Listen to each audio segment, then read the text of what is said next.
नहीं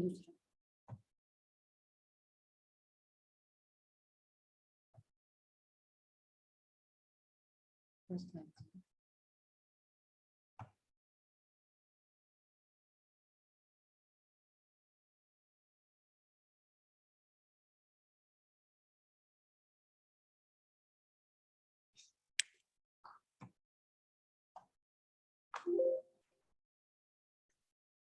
Assalamualaikum bachcho. I hope you all are well and you are getting along with the parasitology along with your teachers, along with the preparation of your term 2 exam.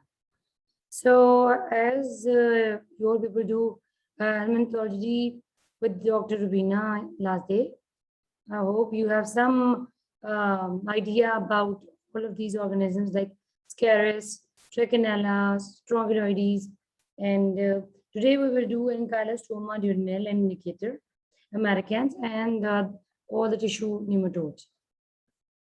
So I will skip all of this and we will start with Ankylostoma. Okay.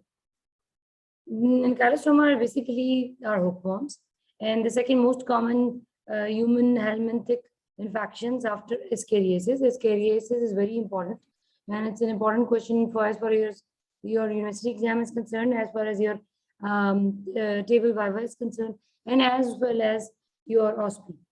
The habitat of this same like that after the Ascaris, Ankylostoma and Necator duodenale are the second most important common hookworms, which are asked in the exam as well. The habitat is adults live in the spondylocystine and attach themselves to the mucosa, and they feed on the blood and tissue fluids.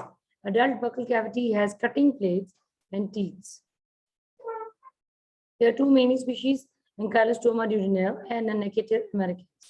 The Ankylostoma brasiliensis and Ankylostoma canium are also two other species, but most commonly medically infestations are caused by Ankylostoma duodenale and Necator americans.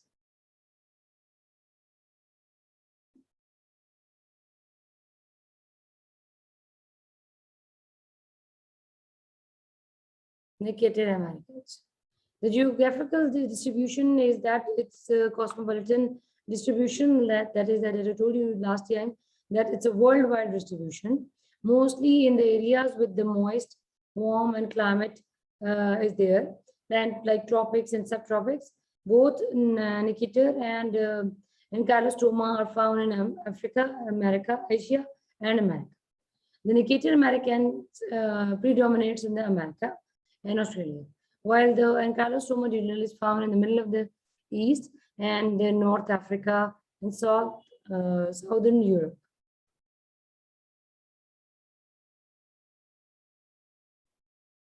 Difference between the disease and infection depends upon the number of worms present and the nutritional status of the host. For many people, possesses less than 25 worms produces no symptom, and the symptoms are present only if their organism is more than 25 to 100 worms that can cause minor symptoms, and unless they are more than 1,000, then they may lead to the lethal presentation of the disease. Morphologically, the differences between Ankylostoma and Necator is that the adult females are 10 to 13 millimeters long in the Ankylostoma, while it's 9 to 11 millimeters in the Necator. The adult is 8 to 11 meters male, while in the Necator it's 7 to 9 millimeters.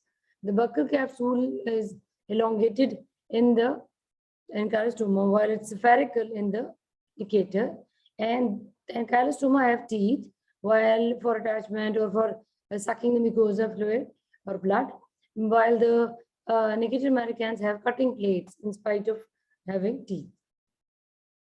The adults are small, grayish, white, brown, cylindrical in shape, and the interior end bent dorsally, and the buccal capsule is 6, and in the buccal capsule there are 6 teeth in the Necator. Male is smaller than with the tapering posterior end. The buccal capsule, 4 hook-like on ventral surfaces are present, and the 2 knobs like on the dorsal. So you can see these are the teeth of Necator. This is the larvae form of the hookworm, which we're talking about now. This is the cycle. The adult worms lays eggs in the water or through the feces in the soil, and then where they become rhabdiform larva, and then they become flaviform larva. And this flaviform larva penetrates the skin of the patient, and then again the organism get into the blood, and from there it gets into the intestine. Eggs are shed in the feces, usually at 4 to 7 stage, and 4 cell stage is this one. If you see this egg, there are a number of embryonated circles you can see. These all are embryos. Okay, and then if there are 4 cell stage, that is released into the feces, and then it gets developed further. Under favorable conditions, eggs develop rapidly, hatch into J1 larva, which then molt into produce J3 larva. And the larva penetrate the skin, usually hand, feet, or buttocks that are exposed to the soil. And J3 larva migrate to the circulatory system and travel to the lungs, where they molt once again. And J4 are cuffed and swallowed into the intestine. And one more produces one adult. And they become adults in the intestine. And when the intestines, they grow and they further fertilize the eggs. Life cycle takes 5 weeks to complete a life cycle. One organism needs 5 weeks to complete the organism and the cycle. Then the cutaneous infections are clearly caused by the Brazilians and Canium. They are a small group of hookworms. Infecting the animals can invade parasite humans. Creeping eruption can penetrate the human skin, but do not develop the further. Non-specific eruption at the site is caused by these two. If you see, the larvae lie dominant for the months or weeks, and creeping activity is there. You can see this one. There's ground itch, and this is result from the larval penetration of the skin. Localized dermatitis, itching can be quite severe. Larval migration, molting on the larva in the lungs can lead to localized hypersensitivity reaction, which mimics pneumonia due to reaction to shed cuticle and molting hormone of the parasites.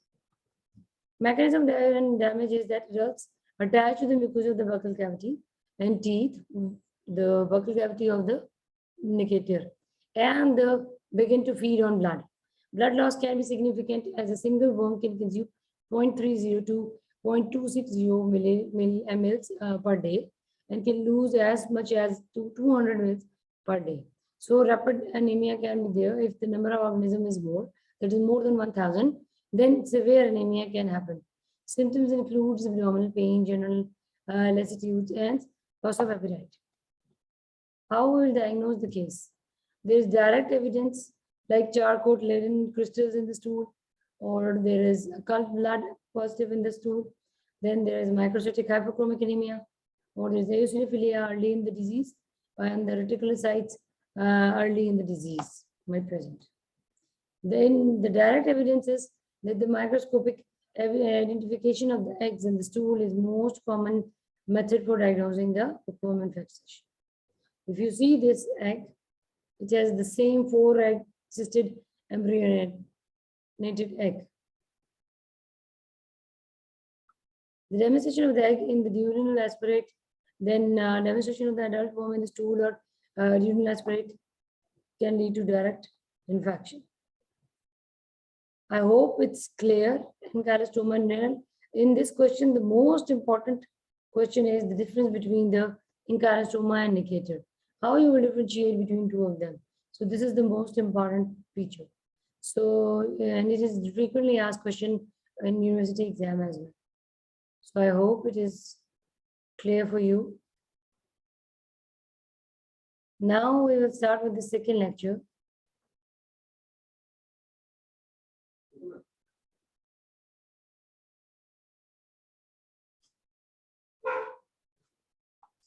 All right, the next the part of the lecture which I want to cover is tissue nematodes. But first I want to ask if you have any question regarding the blood nematodes Do you have any question which we have already covered up till now? Ascaris or strongyloides or which we done today, and carcinoma indicator. Boys and girls, are you there? Okay. आप लोग वाकई सुन भी रहे हो कि अपनी term 2 की तैयारी कर रहे हो?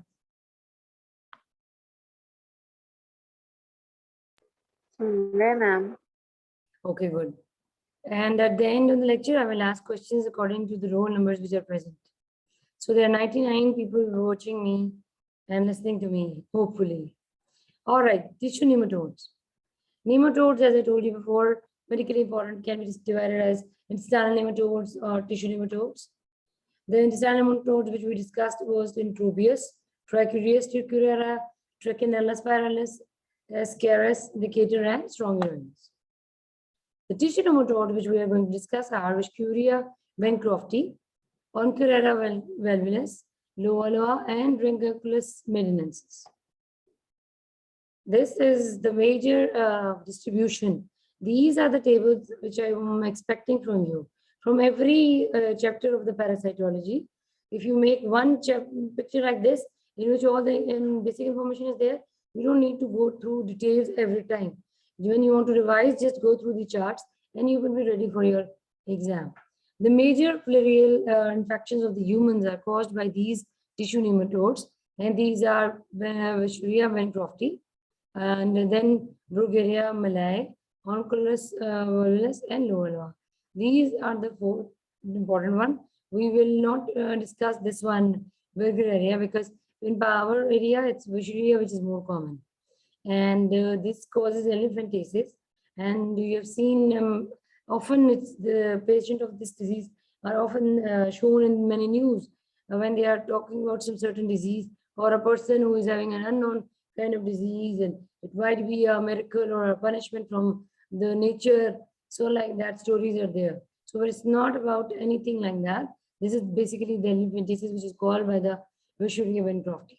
And it is usually in the tropical or subtropical areas, and the lymphatic vessels are basically involved, in which the organism gets stuck into the lymphatic vessels, and there's so much swelling in the body that the body grows and grows because of the lymphatic drainage is poor. So the overall look of the patient is like an elephant. That's why this name is given to the disease, elephantiasis. Then the location of the microflare is usually blood, and as the fly which bite the human and send the organism to the human is causing the organism to be found in the blood. Then the vectors are the mosquitoes, and the lab diagnosis is blood, as in the parasite, malaria parasite. Same like the other one, they have different disease. The name of the disease is loidosis, and then Central Africa is the area. It's moving the one by one we will discuss. And this is from your book, you should know, and you should know that which 4 are very important, which we will discuss. First of all is the Vishcuria bancrofti, and it causes the vishcuriasis. And Vishcuria bancrofti causes filariasis or elephantiasis. Is a striking feature of the disease. The disease which is caused by the Vishcuria bancrofti is filariasis, and the presentation of the disease is called as elephantiasis. Tropical pulmonary eosinophilia is an immediate hypersensitivity reaction to the bancrofti into the lungs. The important properties are that the humans are infected when the female mosquito, that's like in the malaria. Anopheles and the Culex species deposit the larva in the skin while biting, and then the larva penetrates the skin, enter the end of the lymph nodes, and after 1 year, mature adult is taken up from there and produces microflare. Now these microflares come into the blood circulation, and from where they are picked up by the next mosquito to send it to the other host. If you see, this is the 4-pointed cycle of the microflare. Here the organism is taking microflare from the mosquito is taking microflare from the human body and blood, and then the microflare exit into the midgut, into hemolymph, into 2 to 4 hours, and then the microflare embedded in the flight muscles for in starts like L1, L2, L3, and then the mature L3 migrate to the head and emerges when the mosquito blood again feed into it. So here they will be excreted again into the next host. This is the cycle of the Shuri-Bancrofty. In the first step, the mosquito bite the human and the microflare enter into the body. Then the adults in the microadults become into the mature form in the lymph nodes or in the lymphatic system. The adult produces microflare to the lymph and the blood channels, and from where the mosquito take the meal, and then the microflora sheets penetrate mosquitoes midgut, and in the midgut they become mature, and they went to the thoracic muscles of your mosquito, and from there L1 and L2 and L3 form of the larvae occurs, and the last form, that is L3, will be migrated to the head of the mosquito's proboscis, and from there it is again given or bitten to the new human or new host. What is a pathogenesis? Adult worms in the lymph nodes cause inflammation that eventually obstructs the lymphatic vessels, causing the edema. And the massive edema of the legs is called helminthiosis. As I told you before, when the vessels are blocked, they become swollen. The lymphatic vessels become swollen because of too much concentration of lymph in that one. And that results into edema. And this edema results into the helminthicc presentation of the patient. Note that the microflare do not cause the symptom. These are the bugs, these are the full worms which are blocking the lymphatics and they are causing the helminthiosis. Early infections are asymptomatic because there's no adults in the human body. Later fever, lymphangitis, and cellulitis develop. Gradually, the obstruction leads to edema and fibrosis of the legs and the genitalia, especially of the scrotum, because the drainage of the lower limb is all together with the scrotum. Helminthiosis occur mainly in the patients who have been repeatedly infected over a long period of time. The tourists those who are from the tropical areas are infected only once, do not get helminthiosis. But the persons who are always resident over there, they can get this. Then the other forms of the species are rickettsia-like, and they are bacteria. The shape is bacteria-like, and then found intracellularly within the filarial nematode, such as Visuria and Oncorera. This releases the endotoxin-like molecules that are thought to play a role in the pathogenesis of Visuria and Oncorera. And evidence of this includes that the use of doxycycline, which kills the Wolbachia, results in the reduction of inflammatory response to the nematode infection. So they said that when Visuria or Oncorera is there, if the Wolbachia is also present in the body of the person, that results in endotoxin production, which enhance the inflammatory response. The tropical pulmonary eosinophilia is characterized by coughing and wheezing, especially at night. These symptoms are caused by the microflare in the lungs and that elicit the immediate hypersensitivity reaction characterized by a high immunological immunoglobulin E concentration and eosinophilia. If you see, you can compare one lag with the other, depending upon that which side of the lymphatics got blocked and which is still okay. So if the side of the human, that patient is also blocked, that will also get this type of picture. It's kind of scary. All right, what are the helminthiosis? Basically, it's the massive alignment of a body part, limbs, or one limb or two limbs, and the genitalia, and it is caused by the obstruction of the lymphatic system, responsible for lymphedema in 15 million people globally, and responsible for the hydrocele in 25 million people, in 25 million men globally, and prevalent is more in the Southeast area, Asia, India, Africa, and South America, the tropical areas of these areas of the world. Risk factors are that the parasitic infections, inflammation, and the toxins. Symptoms are swelling of the different affected areas, diagnosed by history and physical examination.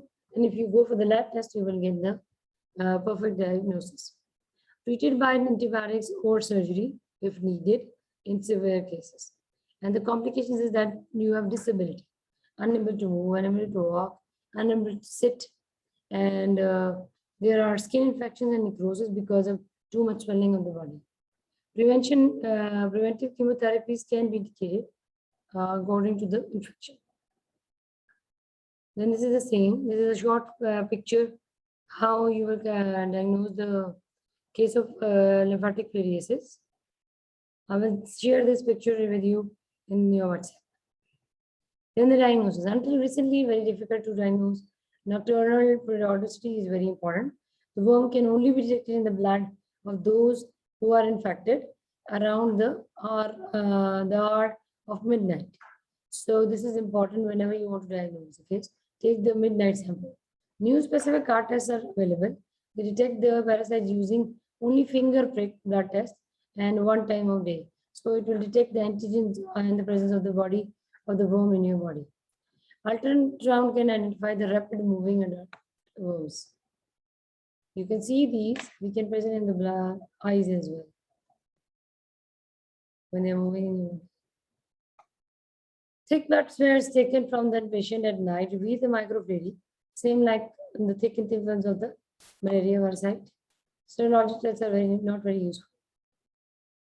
Now the lab diagnosis which we will do is the demonstration of the microflora, then immunochromatography, lymph cytography, quantitative blood tests, and the hematology, X-ray, and ultrasound.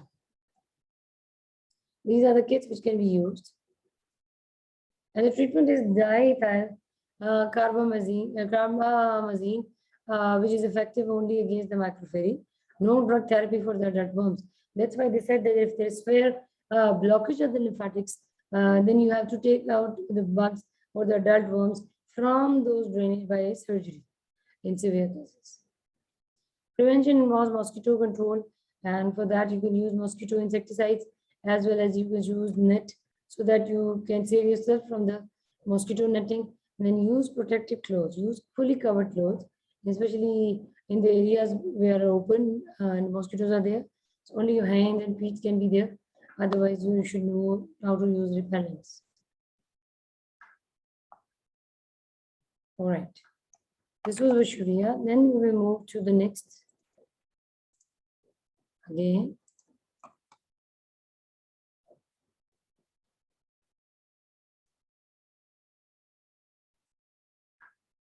All right. The last, but not the least one, is Dracunculus and Melanins, which is also called as guinea worm. The geographical distribution, if you have any question regarding the Vashuri Bancrofty, you can ask me now. Did you get the idea how elephantiasis is there?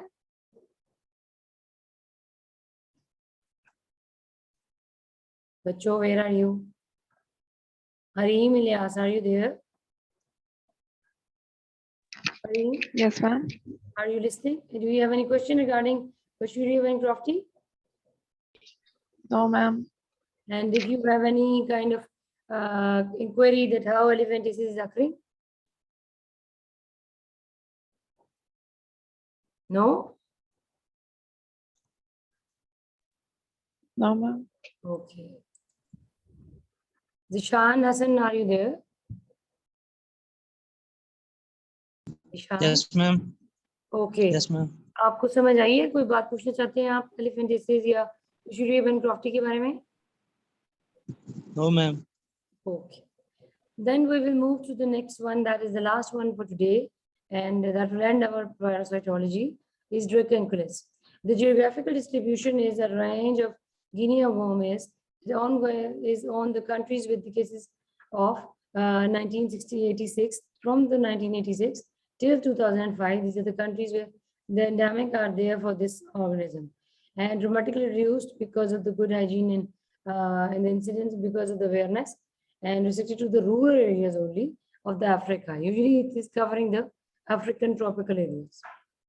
The habitat of the adult female is subcutaneous tissue, especially the legs, arms, and back. And definitive host is man, while the intermediate host is a cyclope. Morphology is that the adult female is the largest nematode, and it is long enough, like 250 centimeter to 1.5 millimeter. It is almost 1 meter long, and it's cylindrical and milky white in color. And the interior end is round, while the posterior end is tapering.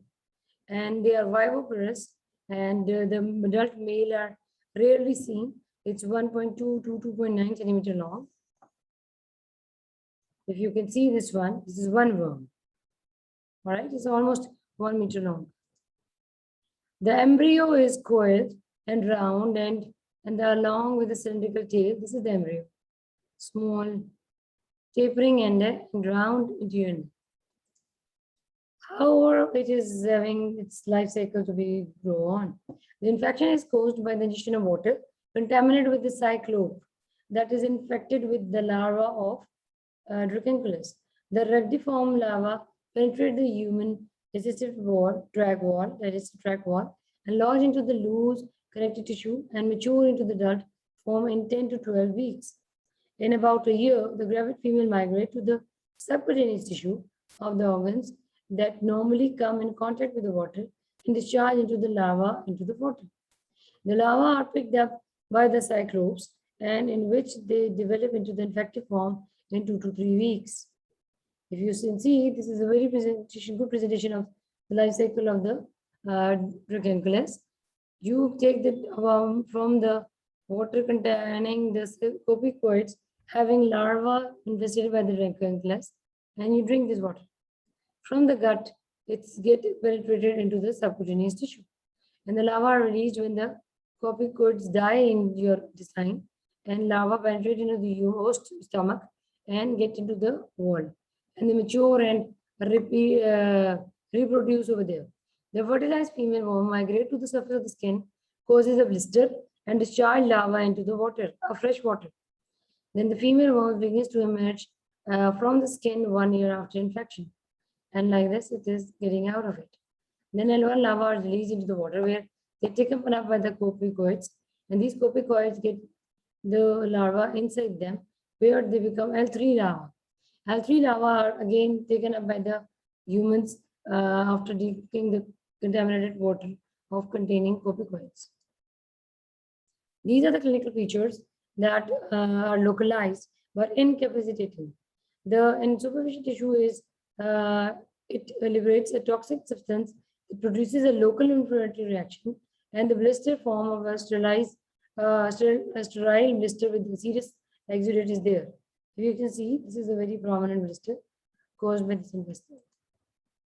The worm emerges as a whitish filament during duration of the emergence is 1 to 3 weeks. If you can see this white color, this blister gets ruptured and the worm is coming out. In the center of the painful ulcer and accompanied by the inflammation. How we will diagnose the case? This is the diagnosis of the case is direct adult detection of the worm by X-ray. If you do the X-ray of this blister, you will find out the worm. Or the detection of the embryos on contact with the water, larvae discharged, and collected water examined through the microscope, you will having the embryo of the disease.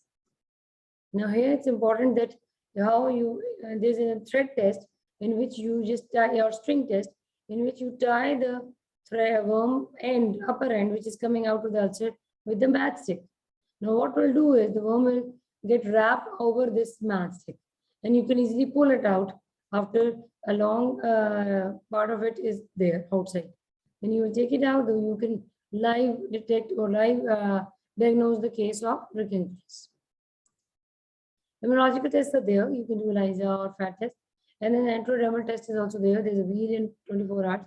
If you give anti-sera regarding that particular worm. And then the blood stool examination, eosinophilium might be there.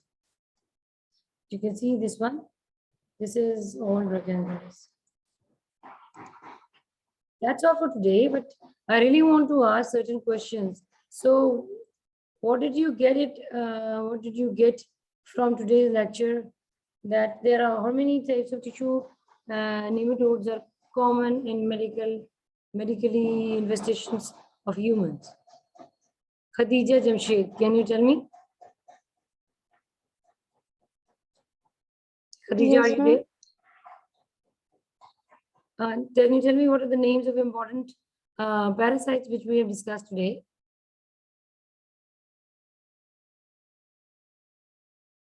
No? Ranculus magnesis, Okay. And?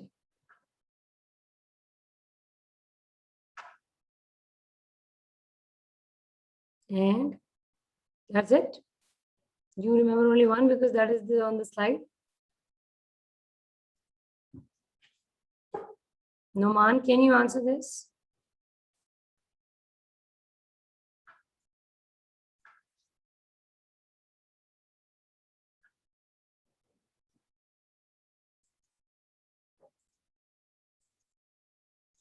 Hello. Fatma Shabir, can you tell me? What am I asking? She's not here, I guess. I will write your own numbers and I will not mark your attendance if you will not reply to my questions. That means you are not here. Sabah Qureshi, are you there?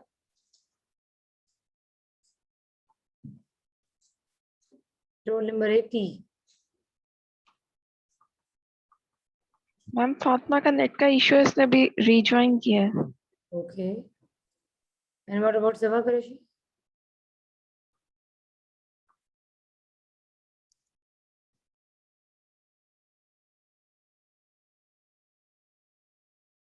She's also not there. See? Umaira Seher, are you there? yes, ma'am.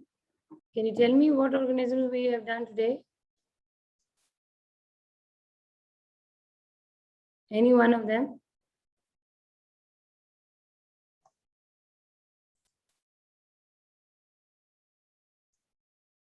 Zishan Hassan, are you there?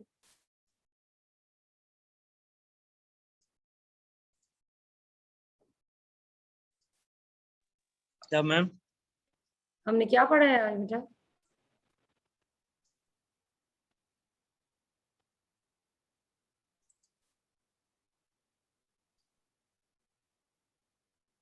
See, you people are here, but you're not listening. I don't know what he is doing. He's either playing something else or he's preparing for the term exam. This is not good. We have finished parasitology today. We will revise parasitology, inshallah, when you will be here for the face-to-face classes. But still, you should have some baseline knowledge because we will not go into the details of these parasites again. First, we will revise the overall groups of the parasites together, which are especially medically important and for exam point of view. And I hope you will prepare well for your term 2 exam. This time there is a gap between the O3 exams and the parasite pathology because you always blame other departments that they did not let you study pathology. So this time you have plenty of time. And I want all above than 80% result in your term 2 exam. I hope I'm very loud and very clear about it. Because if you will get good marks in this term, your previous poor remarks will be covered to some extent. I hope I am clear and good luck for your term 2 exam. See you on Monday, inshallah. Allah Hafiz. Allah Hafiz.